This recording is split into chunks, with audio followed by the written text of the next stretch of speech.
Hey, what's up, you guys? Welcome back to my channel. My name is Marielle, and this is Marielle's Eye View.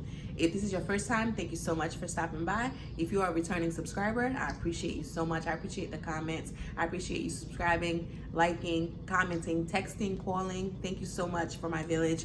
As always, you guys are supporting me and doing this thing that is very difficult to do, but with the feedback that I'm getting, I feel embraced and I feel warm hugs through your messages, so thank you. As promised, we're gonna start each video with a quote, a statement, an idea, something that I read somewhere, heard somewhere, and in this week's, it comes from a podcast that I was watching, and it featured my auntie in my head, Tabitha Brown, and somewhere along the line of the conversation of walking in your truth and being who you are and having a past, Tab said, because perfection ain't got nothing for me. I can't learn nothing from you if you're perfect.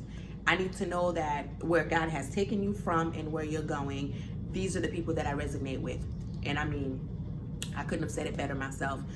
In any situation, you have to admit that we all have a past. Mine may be a little different than yours. I may have sinned differently than you have, but we all have a past. So I appreciate the idea of, being able to be relatable, being able to be someone that people can look at and see as, as someone who has been through some things and where God has gotten you through and brought you from. So I appreciated that concept. Today's video is going to be a little different. I wanted to shift from the energy of immigration and undocumentation and all of those things. We'll get back to that as promised, but I wanted to kind of get on another topic, which happens to be one of the other very interesting parts of my life, and that is my dating life. And if you know me, I have some dating stories. I think God has a sense of humor. Whenever I think of some of the stories that I have and some of the things experiences that I've been through, I'm like, God has a sense of humor. I happen to have some of the craziest dating stories. And today's story is kind of one that it's not ridiculously like, oh my God, like I'm devastated, but I just thought it was so ridiculous in the sense of what that I should share. And so this story takes place circa 2006 in Atlanta, Georgia. Now, if you know anything about Atlanta, Georgia, you should know that that is not the place for you to try to date, okay? Atlanta, Georgia has beautiful women, beautiful men, but for some reason, everybody's single. The ones that aren't single are in throuple relationships and it goes down in Atlanta. And so I met this guy, he's a barber. I met him, we started dating casually, nothing serious. And he had told me he's from Illinois and he had 3 children. And so at the time I only had my one, and we talked about, your kids, when do they ever come visit you? Do you ever come visit them? And Christmas time was coming, and he had said to me that they were scheduled to come spend Christmas with him. So I was like, okay, cool. So around 2-3 days before Christmas, he calls me. He's like, listen, the kids are here. I'm closing up shop. They're here at the barbershop with me. We're gonna go grab pizza. Do you want to join? And I was like, sure. I felt kind of like, oh wow, he wants me to meet his kids. I thought that was pretty cool.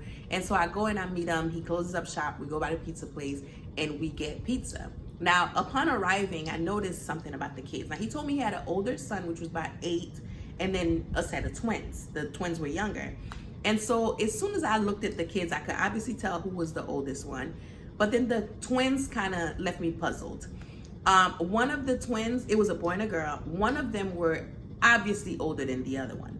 But I know in the spirit of like fraternal twins or just twins being different, I know I have a very close friend who happens to be a twin. He's completely dark skinned and his twin brother is completely light skinned. They look nothing alike.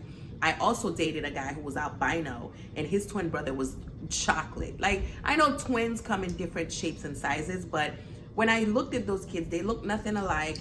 There was a huge difference in size. So I was a little, puzzled, but I didn't make it obvious. I kind of was like, okay, they're very cute, very well-behaved children. We went to the house. I set out the pizza for them. They were eating, having a good old funky time. I noticed he was like either fixing a drink or doing something over in the kitchen, but he noticed me noticing the kids. And as I'm sitting on the couch and I'm watching TV and I'm eating, he kind of looked at me and he smirked and I'm like, what's up? And he was just like, I know, go ahead and ask. And I was like, what are you talking about? He was like, go ahead and ask, the $1 million question. Everybody wants to know, go ahead and ask. And I'm like, like what? What do you think I should be asking? Is there something you should be telling me? I guess he noticed me noticing the kids. And so I looked over and I'm just like kind of like embarrassed at this point because I'm like, he's reading my mind, like what's up? And so he comes over and he sits next to me and he's like, all right, cool. So obviously that's my oldest son. We're gonna name the oldest son Joshua. That's Joshua, he's my oldest son. And I was like, yeah, Joshua's so cute. Like he's so well behaved. Like I love Joshua. And then he goes, yeah, so me and Joshua's mother were high school sweethearts. We got together in high school. We were together from the 9th grade all the way up. He is the love of my life. And I was like, that's fantastic. He then points over to the kids, the twins, and he goes, let's name the little girl Julie and the little boy Jake. And so he points to Julie and he goes, so Julie's mom, and I'm confused because I'm like, this should be their mom, but okay, go ahead. He goes, Julie's mom is, again, you know, Joshua, my oldest son's, you know, that's my high school sweetheart. So throughout high school, we were together. Everybody knew we were together. We're from a small town in Illinois. When I got out of high school, I got my said girlfriend pregnant again with Julie. And I was like, with the twins, but okay, go ahead. And so he goes, you know, she got pregnant. Everybody was excited. A month or two into the pregnancy, we got in a huge fight. And now Julie's mom was still living at home with her parents and her twin sister, who I knew nothing about. So apparently Julie's mom was a twin. And so he got in a huge fight with Julie's mom. They went at it and things almost got physical. She was throwing stuff. She was very emotional. And so he went to leave. And on his way out the door, I don't know if there's like some long hallway where Julie's mom's sister heard the fight and invited him in to come cool down. Like, let's talk about it. He goes in and he's talking to the twin sister. And one thing leads to another. He sleeps with her. She comes up pregnant. So Julie's pregnant. She's getting along in her pregnancy. Everything's cool. No one knows this but the twin sister. So we're gonna say twin A and twin B. No one knows that twin B is pregnant with twin A's boyfriend. And so the pregnancy goes on. She goes into labor. She has a beautiful daughter, and that's Julie. And so as time goes on, about a month or two later, twin B goes into labor and has a son. And so nobody, not the parents, not the sister, not twin A, no one knows who this baby daddy is because she kind of chucked it up to, you know what, it was a one-night stand. I was being irresponsible. I got pregnant. And so this baby is coming along, and at some point he was caught either bringing things to the house or, because, you know, he's a good guy. He's a good guy. So he was still trying to be there for this kid. And the parents found out and the cover was blown, and it was discovered that twin B was pregnant and had a baby from twin A's love of her life, baby daddy of 2.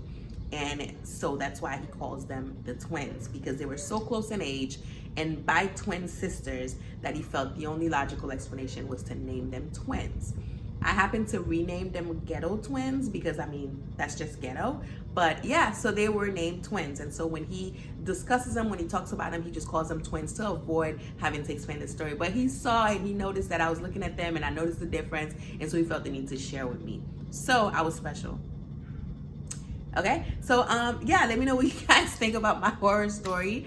Have you guys ever met ghetto twins? Do you guys know anybody who has been through anything similar, who's someone close to you slept with your baby daddy, or like, I mean, just the ghetto? I mean, if you know and if you have any stories like that, I would love to hear it. I thought that was just ridiculous. So after he told me that, I did a Viola Davis.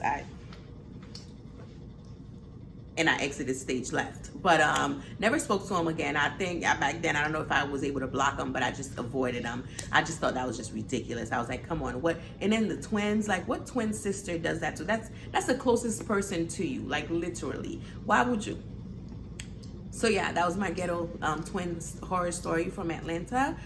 If you have anything similar, drop down in the comments. Let's have a discussion. As always, thank you so much for watching. Peace.